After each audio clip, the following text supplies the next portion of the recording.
امام مالک بیٹھے تھے ہارون رشید کے پاس،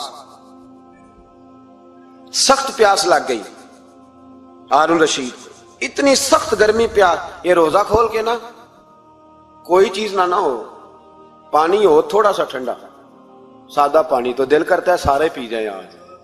حضرت مولا علی نے مثال دی ہے، شیر خدا نے، حضرت علی نے انوکھی بات کرتے کہتے نا مجھے فلاں جان سے پیارا ہے، تو شیر تھے نا تو شیروں جیسی باتیں کرتے تھے۔ کسی نے پوچھا آپ کو نبی پاک صلی اللہ علیہ وسلم سے کتنا پیار ہے، تو فرمانے لگے سخت گرمی سخت پیاس میں اتنا بندے کو ٹھنڈے پانی سے پیار ہوتا ہے، مجھے اس سے بھی بڑھ کے اپنے نبی سے پیار ہے صلی اللہ۔ کیسی مثال عطا فرمائی، لوگ وہیں کھڑے ہیں جان سے زیادہ پیارے ہیں، فرمایا نہیں، سخت گرمی میں سخت پیاس میں اتنا بندے کو ٹھنڈے پانی سے پیار ہوتا ہے، مجھے اس سے زیادہ مصطفیٰ سے پیار ہے۔ یہ مولا علی کا فرمان ہے۔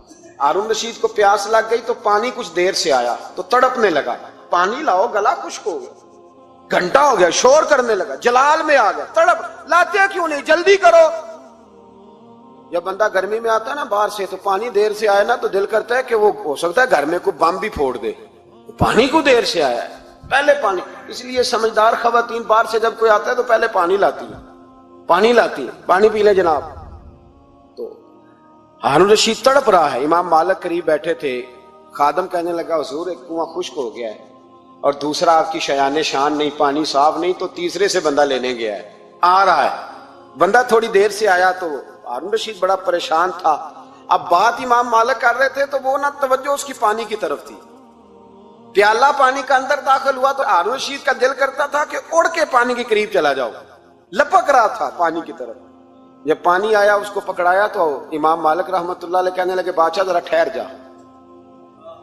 جا، پی لے، نیا آ گیا نا اب تیرے قبضے میں ہے، ایک مسئلہ مجھے بتا لے پھر پانی پینا۔ ہارون رشید ایک رات پہلے نا بڑی باتیں کر رہا تھا کہ میں حکومت صحیح چلا رہا ہوں، میرے معاملات بڑے اچھے، اپنی حکومت کی تعریفیں ایک رات پہلے ہو رہی۔ اب جب پانی پینے لگا تو امام مالک اس کو رات والی بات پہ اسے سمجھانا چاہ رہے ہیں، فرمانے لگے بادشاہ رک جا، رک گیا۔ آپ فرمانے لگے اگر یہ پانی ملتا ہی نہ، پورے ملک میں نہ ملتا، پھر تجھے پتہ چلتا پوری دنیا میں نہیں۔ ذرا سوچیں آپ، اگر پانی خدا نہ خواستہ اگر پانی ملے ہی نہ، کا نہ ملتا، پانی کو کوئی اہمیت تو نہیں نا ہم دیتے، نلکا کھلا ہے تو کھلا ہے، اور اگر ملے نہ تو ہماری بنیادی ضرورت ہے پانی، ایک قدم نہ لوگ چل سکے۔ کہا ہارون رشید اگر ملے ہی نہ اور اگر تجھے لینا پڑے ایک پیالہ پانی کا تو کیا دے کے لے گا؟ کہنے لگا میں اپنی آدھی سلطنت دے دوں گا، آدھی حکومت اور پانی کا پیالہ لے لوں گا۔ امام صاحب فرمانے لگے چل سمجھ میں آ گیا، پی لے پانی۔ اس نے پی لیا تو پیا اس طرح کہ پانی پیالہ منہ سے لگایا تو اتارا تب بھی جب ختم ہو گیا تو امام صاحب فرمانے لگے پی لیا کہ پی لیا؟ فرمانے لگے ایک مسئلہ اور بتا، اب اگر تو نے پانی پی لیا تیرا پیشاب بند ہو جائے، یہ پانی پینے کے بعد پھر پیشاب آنا بھی ضروری ہے، اگر بند ہو جائے تو پھر کیا دے گا؟ تو امام صاحب کی طرف غور سے دیکھنے، فرمانے لگے سوچ کے بتانا۔ کہنے لگا حضور آدھی سلطنت باقی کی بھی دے دوں گا۔ تو امام صاحب نے رومال اٹھایا کندھے پہ رکھا، چلنے لگے۔ کہاں جا رہے ہو؟ فرمانے لگے اس بادشاہ کے پاس کیا بیٹھنا جس کی پوری سلطنت کی قیمت پانی کا ایک پیالہ ہے، ایک پیالہ پانی کا اگر نہ ملے تو آدھی گئی اور پیشاب نہ آئے تو باقی بھی۔ کہنے لگے تو کس سلطنت کی باتیں کرتا ہے، کل من علیہا فان، ہر چیز۔ اب یقین کریں ہمارے پاس کو بندہ بیٹھ جائے نا تو ہم اسے ہلنے نہ دیں، ہم اسے کہیں تو تجھے پتہ ہی نہیں اصل بادشاہ میں ہی ہوں۔ میں تو کچھ ایسے لوگوں کی باتیں بھی سنتا ہوں، مجھے لگتا ہے امریکہ میں بھی حکومت یہی بنواتے ہیں، اتنی زبردست گفتگو کرتے ہیں، اتنا اعلیٰ تجزیہ نکالتے ہیں کہ مجھے لگتا ہے سارے ملکوں کے بادشاہ ان سے مشورہ کرتے ہیں۔ اس قدر زیادہ ہم نے اپنے آپ کو تن کے بڑا کر لیا ہے، کنٹرول میں رہے، کنٹرول میں۔ ہلاکو خان نے بڑے لوگ مروائے تھے، بڑے، بغداد میں 20 لاکھ آدمی قتل کروایا اس نے، 20,000 نہیں میں نے کہا، ذمہ داری سے حوالہ دو، کتنے لوگ بولیے؟ 16 لاکھ آدمی اس نے تلوار سے مروایا۔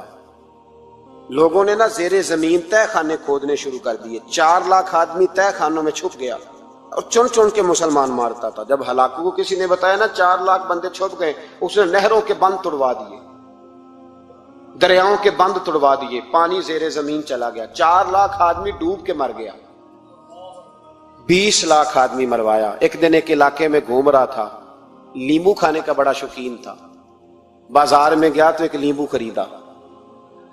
اس نے دیکھا کہ بازار میں بوڑھے بچے جوان خریداری کر رہے ہیں، تو کہنے لگا ابھی بھی اتنے مسلمان زندہ ہیں، بناؤ ان کی لائنیں، قتل کرنا ہے۔ 3 لائنیں بن گئی، ایک بوڑھا آدمی بھی لائن میں آ گیا، لیمو کھا رہا ہے، اس کو ہلکا ہلکا چوستا ہے، گھوڑے پہ بیٹھا ہے، قتل کرا رہا ہے لوگوں کو۔ ایک بابا جی پہلی صف میں تھے، جب پہلی صف قتل ہونے لگی، بابا جی پچھلی صف میں دوڑ کے ہو گئے۔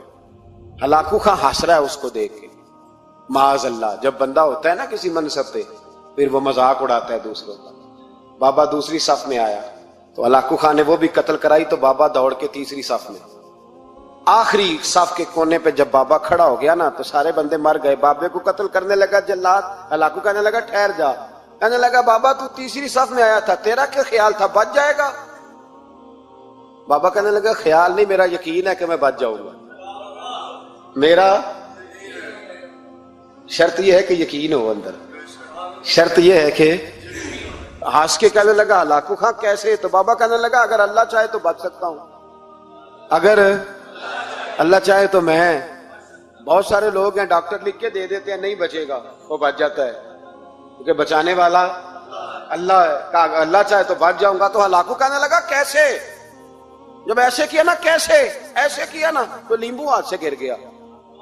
وہ بچے پلیئر نہیں ہوتے، وہ گیند گنتی ہے تو چھلانگ لگا کے پکڑ لیتے، وہ بڑا گھوڑ سوار تھا، نیزہ باز تھا، چھلانگ لگائی لیمبو کیش کرنے کے لیے۔ کیسے تو کیسے بچے؟ یوں ہاتھ گھمایا، لیمبو گرا تو چھلانگ لگائی، نیچے جھکا، جب نیچے جھکا نا تو گر گیا گھوڑے سے، جو پیر تھا وہ گھوڑے کی رکاب میں الجھ گیا، گھوڑا ڈر کے دوڑ گیا۔